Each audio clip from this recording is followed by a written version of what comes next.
The snow fell in thick, silent curtains that Christmas Eve, each flake a tiny prayer descending from heaven. Marcus Webb gripped the steering wheel of his battered Honda Civic, squinting through the frosted windshield as his wipers struggled against the relentless winter storm. His hands ached from the cold. The heater had given up 3 weeks ago, just another casualty in a year that had taken almost everything from him. In the back seat, his 7-year-old daughter Emma slept fitfully, wrapped in every blanket they owned, her small face peaceful despite the chaos that had become their life. Marcus blinked hard, fighting back tears that had nothing to do with the cold. This was supposed to be magical. This was supposed to be the night when children dreamed of reindeer and miracles, when fathers tucked their little ones into warm beds and assembled toys beneath twinkling trees. Instead, he was driving home from his third shift as a night janitor at the mall with exactly $43 in his wallet and a daughter who had stopped asking Santa for presents because she'd heard him crying in the bathroom last month, whispering apologies to a wife who was no longer there to hear them.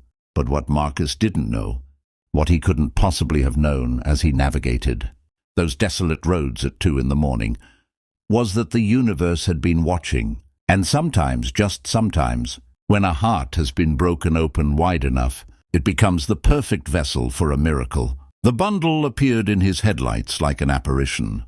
At first, Marcus thought it was trash, a bag of garbage that had blown onto Route 47, that lonely stretch of 2-lane highway that connected the mall to the trailer park where he and Emma now lived. He started to swerve around it, but something made him stop. Maybe it was the color, that pale blue that seemed to glow against the darkness. Maybe it was intuition, that inexplicable knowing that sometimes saves lives.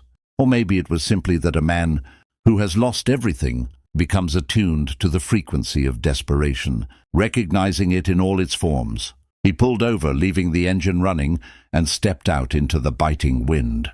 His breath came in visible clouds as he approached the bundle, his heart beginning to hammer with a dread he couldn't name. "Please don't be what I think it is," he prayed. "Please, God, not that." But it was. The baby couldn't have been more than a few weeks old, wrapped in a thin blue blanket that was already damp from the snow. Its tiny face was a mottled purple-red, lips tinged with blue, and for one horrible moment Marcus thought he was too late. Then the infant's mouth opened, releasing not a cry, but a weak mewling sound that cut through him like a blade. "Oh my God, oh my God!" Marcus dropped to his knees, his work pants soaking through instantly as snow melted against his skin. His hands trembled as he scooped up the baby, tucking it against his chest, trying to transfer whatever warmth his body could offer. The infant was so cold, so terrifyingly cold, its small body barely moving. Behind him he heard the car door open. "Daddy?" Emma's sleepy voice drifted through the storm. "Why did we stop?" "Stay in the car, baby," Marcus called out, already moving, cradling the infant against him as he ran back to the Civic. His mind raced through impossible calculations. The hospital was 40 minutes away, maybe longer in this weather. The baby didn't have 40 minutes. Hell, Marcus wasn't sure it had 40 seconds. He yanked open the back door and Emma's eyes went wide. "Daddy, is that a baby?" "Emma, I need you to listen very carefully." Marcus was already unwrapping the infant from the wet blanket, pulling off his own jacket and flannel shirt, leaving himself in just a thin undershirt.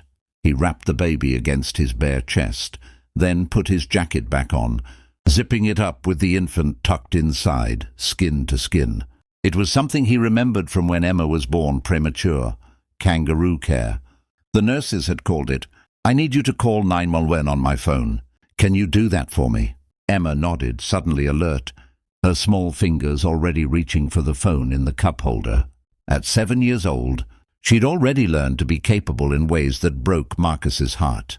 As Emma spoke to the emergency dispatcher, Marcus climbed into the back seat with her, keeping the baby pressed against his chest, rubbing its tiny back through his jacket. "Come on, little one," he whispered. "Come on, fighter. Stay with me. You're not alone anymore. I've got you." The dispatcher instructed them to stay put. An ambulance was coming. maybe 15 minutes out.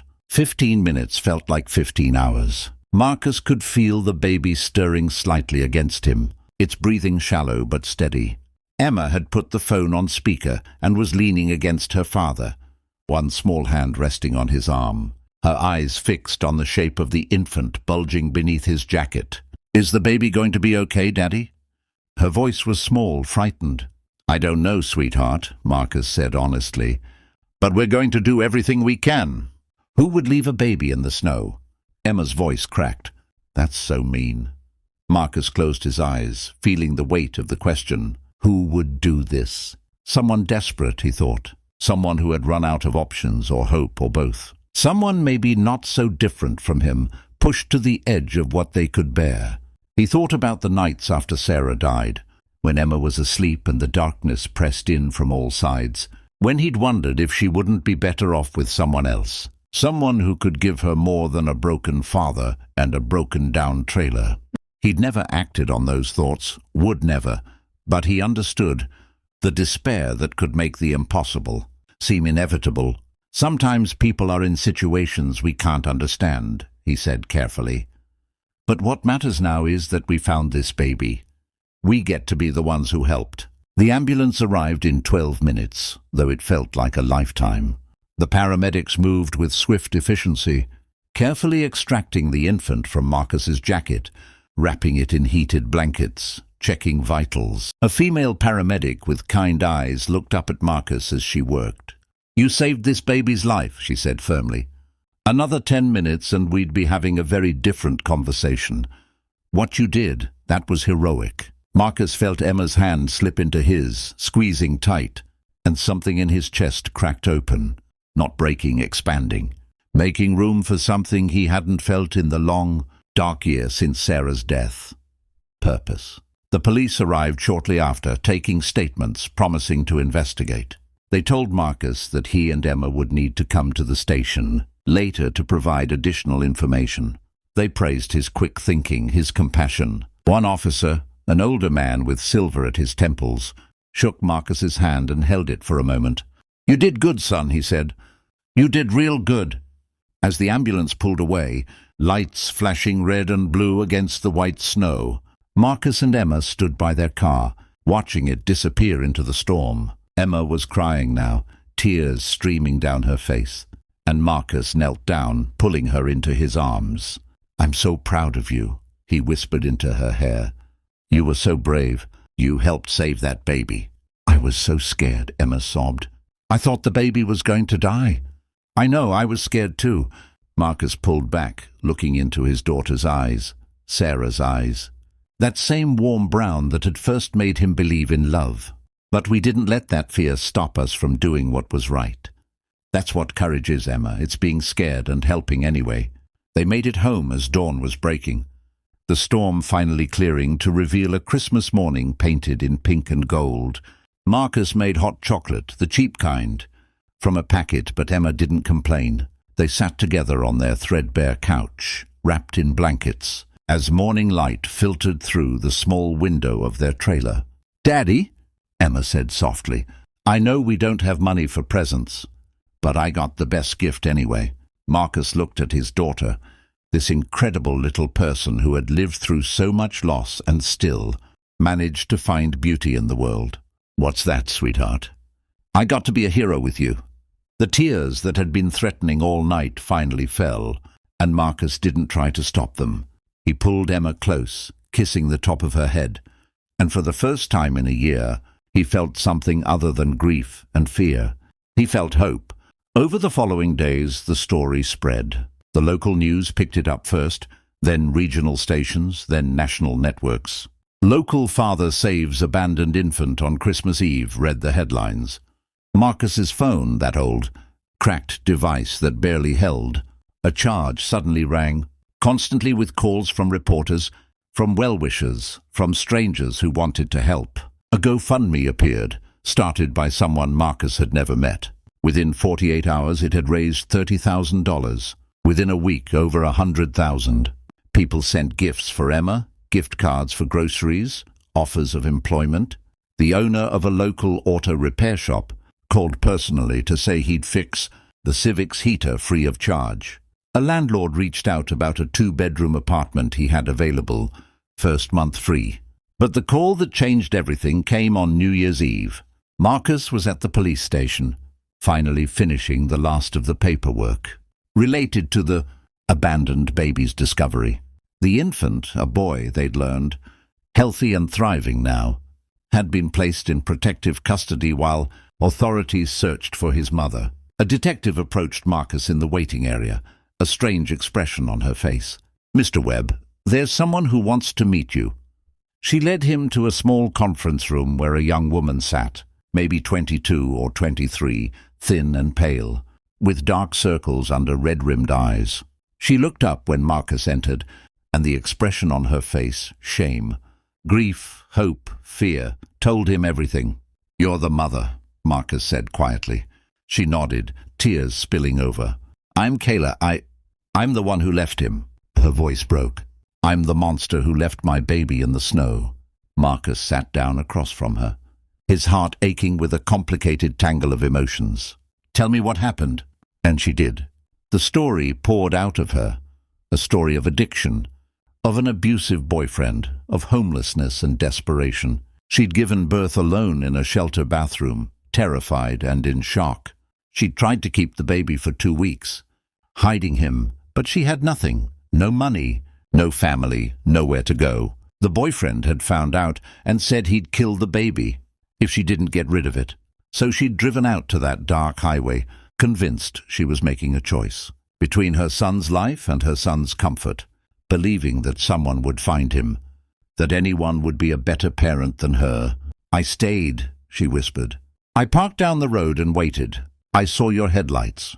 I watched you stop. I followed the ambulance to the hospital and turned myself in." She looked up at Marcus with eyes that held nothing but anguish.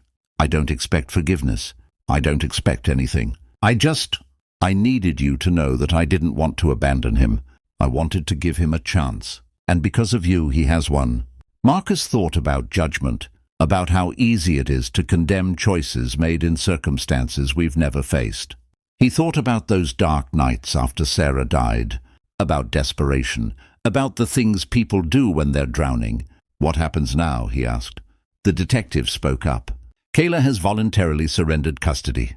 She's entered a long-term rehabilitation program. The baby will be placed in foster care, eventually adopted." She paused. "Unless..." Marcus knew what she was going to say before she said it. He'd known on some level, since the moment he held that freezing infant against his chest and felt his heart expand to make room. "Unless what?" he asked, even though he knew. "Unless you'd consider becoming his foster parent, with the possibility of adoption." The room fell silent. Kayla looked up with desperate hope. The detective waited, and Marcus thought about Emma, about their small trailer, about the fact that he was barely keeping his head above water as it was. He thought about how insane it would be to take on another child, when he could barely provide for the one he had. Then he thought about purpose, about heroism, about the fact that his daughter had called being a hero the best Christmas gift she'd ever received. When Marcus told Emma about the possibility that night, she didn't hesitate. "We have to say yes, Daddy. We have to be his family. Baby, it won't be easy. We don't have much." Emma looked at her father with wisdom far beyond her 7 years. "Mommy always said that love isn't about how much you have. It's about how much you give." 3 months later, Marcus Webb, single father, night janitor, struggling widower, became the foster father of 2 children. Baby Michael, named by the nurses who'd cared for him, came home on a sunny March afternoon, healthy and alert and absolutely perfect.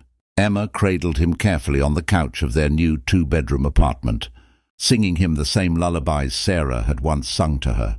Marcus watched his daughter with the son he'd found in the snow, and felt Sarah's presence like a warm hand on his shoulder.